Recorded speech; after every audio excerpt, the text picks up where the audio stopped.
Selamat malam teman-teman. Pernah nggak kamu punya cermin tua di rumah yang kadang kalau malam terasa aneh, kayak ada sesuatu yang mengintip dari balik pantulannya? Malam ini aku mau ceritain kisah nyata dari Malang tentang seorang remaja yang menemukan cermin peninggalan neneknya. Cermin yang dulunya dipakai dalam ritual santet untuk mengunci arwah korbannya. Awalnya cuma benda biasa, sampai bayangannya mulai tersenyum duluan sebelum dia sendiri bergerak. Inilah kisah santet dari balik cermin. Duduk tenang, matikan lampu, dan pastikan gak ada cermin di depanmu sekarang.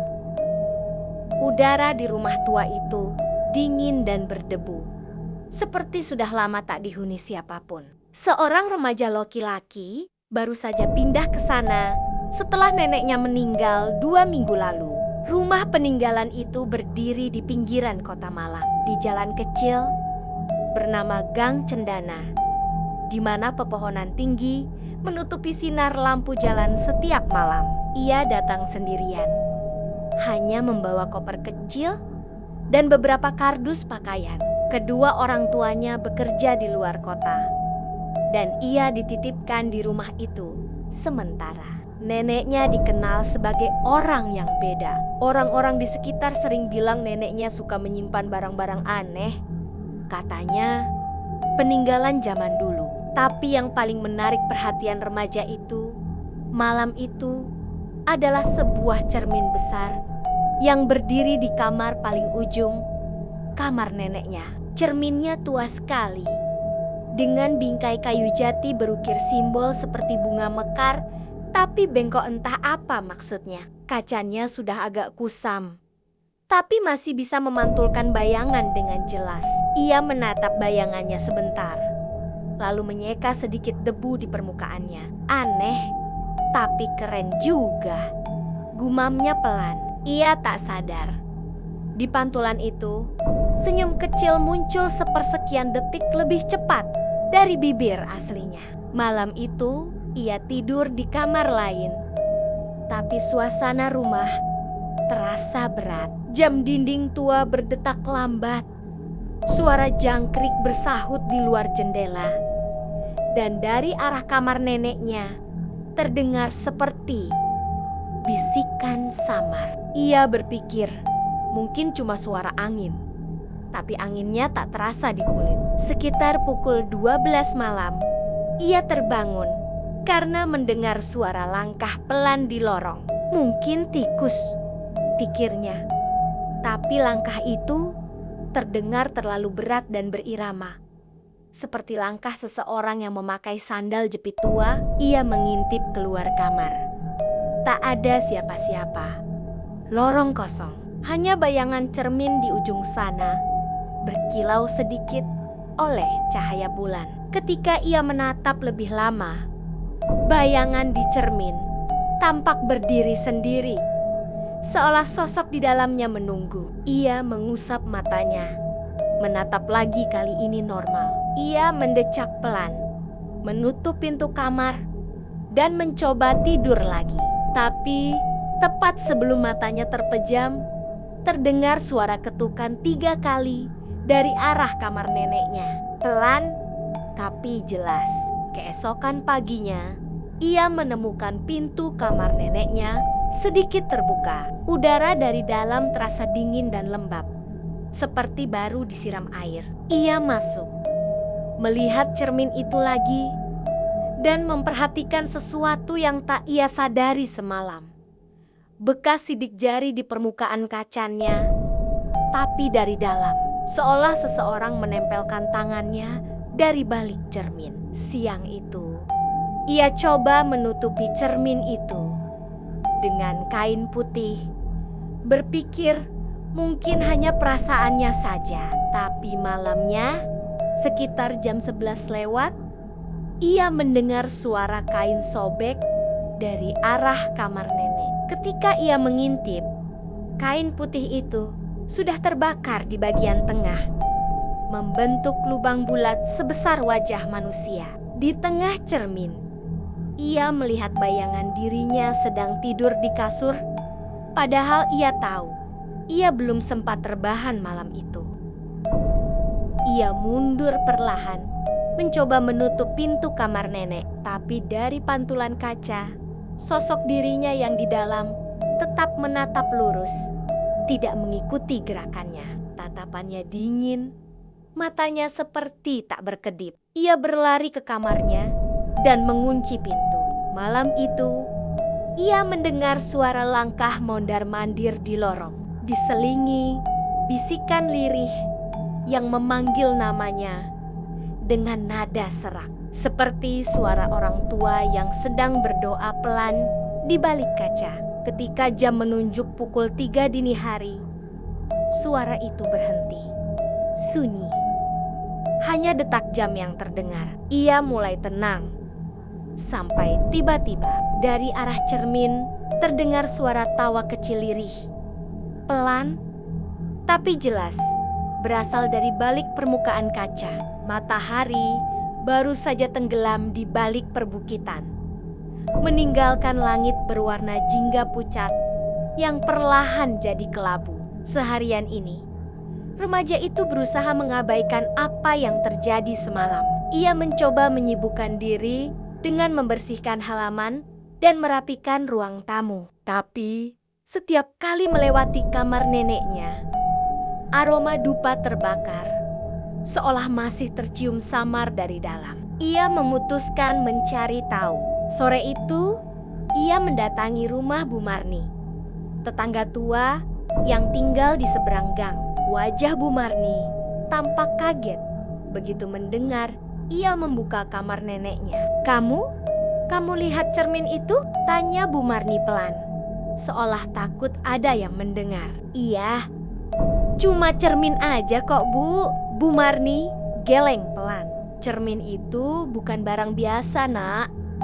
Dulu nenekmu pernah dipakain santet sama orang sini. Cermin itu bagian dari cara dia balikin santetnya. Remaja itu mengernyit. Balikin gimana? Dia kunci arwah orang yang ngirim santet itu di dalam cermin biar nggak ganggu lagi.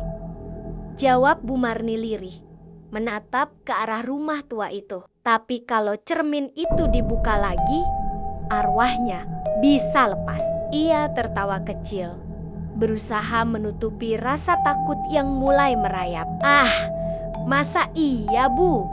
Cuma cermin tua doang. Bu Marni hanya diam. Saat ia pamit, perempuan tua itu berpesan, kalau malam, jangan lihat cermin itu terlalu lama. Dan jangan jawab kalau ada yang manggil dari dalam. Malamnya, udara di rumah semakin dingin. Hujan turun tipis, menetes di genting, menciptakan bunyi ritmis seperti langkah pelan di atap. Ia duduk di ruang tengah, mencoba menonton televisi, tapi sinyalnya tiba-tiba hilang. Layar bergetar, lalu memantulkan bayangan cermin dari kamar nenek. Ia menoleh. Cermin itu tampak lebih bersih dari sebelumnya, seperti baru dipoles. Tak ada kain yang menutupinya lagi. Ia yakin tadi siang sudah menutup kembali dengan kain cadangan. Saat ia mendekat, lampu kamar berkelip pelan. Dari dalam cermin, bayangannya terlihat normal. Sampai senyumnya muncul lagi lebih dulu. Tepat setengah detik sebelum wajah aslinya bereaksi, ia menahan napas. Kali ini, bayangan itu mulai mengangkat tangan dan melambai. Meski dirinya dia mematung di depan kaca. Pelan-pelan, ia mundur. Tapi bayangan itu malah melangkah maju, mendekat dari sisi dalam kaca. Dari balik cermin, terdengar suara lirih seperti bisikan, cepat dan tidak jelas. Lalu, satu kata menonjol di antara gumaman itu. Giliranmu. Lampu kamar tiba-tiba padam. hanya cahaya petir dari luar jendela yang sesekali menyinari ruangan. Di setiap kilatan cahaya, ia melihat bayangan di cermin. Makin dekat, wajahnya memudar menjadi abu-abu. Matanya hitam penuh. Ketika listrik menyala kembali, ruangan tampak normal. Cermin itu kembali diam. Ia berlari ke kamarnya, tapi di bawah pintu terlihat bayangan kaki seseorang yang berhenti tepat di depan kamarnya. Bayangan itu berdiri diam selama beberapa detik, lalu menghilang perlahan. Ia tak bisa tidur malam itu. Suara bisikan datang lagi. Kali ini dari arah dalam lemari. Suara itu seperti perempuan yang membaca doa terbalik. Suku kata yang berbalik-balik, seolah lidahnya terbalik. Dari sela pintu lemari muncul kilatan kecil seperti cahaya lilin yang menari. Dengan gemetar, ia membuka lemari. Tapi di dalam kosong, hanya bau dupa kuat yang menusuk hidung. Saat menutup pintu lemari, ia melihat pantulan dirinya di cermin kecil di meja rias. Bayangannya kini menatap lurus ke arahnya tanpa pupil mata dan tersenyum pelan. Ia menjerit pelan, menutup cermin kecil itu dengan handuk, lalu duduk di lantai menunggu pagi. Tapi dari luar jendela, suara langkah perlahan terdengar lagi. Kali ini disertai ketukan pelan di kaca jendela kamarnya. 3 kali. 3 kali. Saat ia menoleh, di balik jendela terlihat wajah dirinya sendiri senyum kaku, yang sama seperti di dalam cermin. Hujan deras turun sejak tengah malam, memantul di genting dan jendela, mengisi rumah tua itu dengan suara basah yang menekan. Listrik padam total, hanya cahaya petir sesekali yang menyorot ruangan, memperlihatkan perabot lama dengan bayangan panjang menari di dinding. Remaja itu duduk di lantai kamarnya, menggenggam senter kecil. Wajahnya pucat, matanya cekung karena tidak tidur semalaman. Di luar, suara petir bergema, dan dari dalam rumah masih terdengar bisikan lirih dari arah kamar neneknya. Suara itu kini bukan lagi doa, tapi seperti orang yang memanggil dengan nada gembira. Ia tak tahan lagi. Ia berdiri, membuka pintu, dan melangkah ke lorong. Setiap langkah terasa berat. Udara di rumah itu kini seperti menggumpal, tebal, penuh sesuatu yang tak terlihat. Saat ia sampai di depan kamar nenek, pintunya terbuka sedikit, dan cahaya aneh berwarna biru pucat keluar dari dalam. Ia menyorot senter. Cermin tua itu berdiri tegak di tengah kamar, dan di permukaannya muncul bayangan dirinya. Tapi kali ini berpakaian seperti neneknya.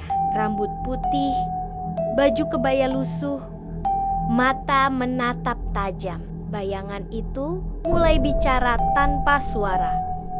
Hanya gerakan bibir yang bisa dilihat. Kata-katanya tak terdengar, tapi ia merasa seperti memahami. Jangan biarkan dia keluar. Ia menelan ludah, mundur pelan, lalu mengumpulkan keberanian untuk menghancurkan cermin itu. Ia mengambil kursi dari sudut kamar dan mengayunkannya sekuat tenaga. Kaca pecah berserakan, tapi bayangan di dalam tidak ikut hancur. Justru setiap pecahan kecil menampilkan bagian tubuhnya sendiri. Mata di satu pecahan, mulut di yang lain, tangan, wajah tersenyum. Semua pecahan itu bergetar, lalu memantulkan adegan masa lalu. Ia melihat neneknya duduk di depan cermin, menyalakan dupa, memegang foto seseorang.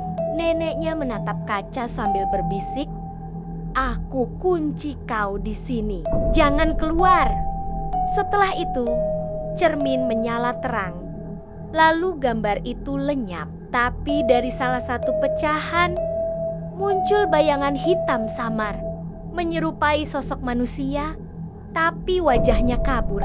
Sosok itu berjalan di antara pecahan, dan setiap kali ia menatapnya, bayangan itu menjadi lebih jelas, lebih mirip dirinya sendiri. Ia panik, mengambil sapu, dan mencoba menghancurkan semua pecahan itu. Tapi setiap kali ia menatap ke lantai, pecahan-pecahan itu justru menyatu kembali, membentuk cermin utuh. Kini bayangan di dalam bukan lagi dirinya, melainkan sosok berkulit abu, bermata kosong, tersenyum dengan gigi penuh darah. Suara bisikan berubah menjadi tawa berat, disertai suara detak jam yang berdentang cepat, seperti jantung yang berdebar terlalu kencang. Ia mundur ke dinding, memeluk dirinya sendiri, tapi cermin itu mulai bergetar, dan dari dalam muncul tangan hitam yang menembus kaca, meraih bahunya. Ia menjerit dan berusaha melepaskan diri, tapi cermin itu menariknya lebih dalam.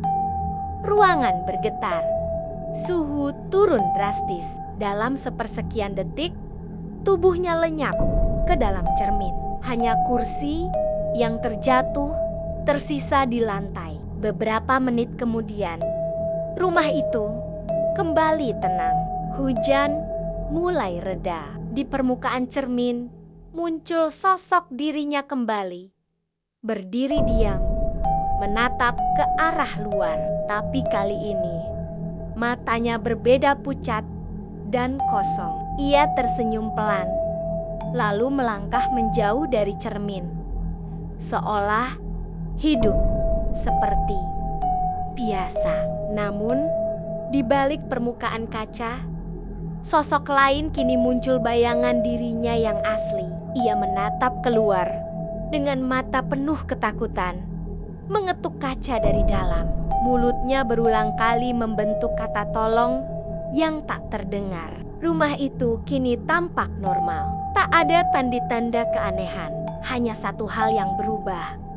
Setiap kali seseorang berdiri di depan cermin itu, bayangan mereka selalu tersenyum duluan, meski wajah asli mereka belum bergerak. Dan pada malam-malam tertentu, tepat pukul 3 dini hari, terdengar suara tawa pelan dari balik kaca, seperti seseorang yang akhirnya berhasil keluar dan sedang menunggu pengganti berikutnya. Dan itu tadi kisah santet dari balik cermin. Cermin, benda yang seharusnya cuma memantulkan bayangan, tapi kadang juga menyimpan sesuatu yang tidak seharusnya kita lihat. Kalau kamu di rumah punya cermin tua peninggalan keluarga, apalagi yang pernah dipakai orang dulu untuk ritual atau sekadar barang antik, coba perhatikan baik-baik pantulannya. Kadang bayanganmu tersenyum sedikit lebih dulu dari kamu sendiri. Terima kasih sudah nonton sampai habis. Jangan lupa nyalakan lampu sebelum tidur malam ini. Dan pastikan tidak ada cermin yang menghadap langsung ke kasurmu. Sampai jumpa di cerita nyata berikutnya. Dan semoga malam ini cuma bayanganmu sendiri yang menatap balik dari kaca.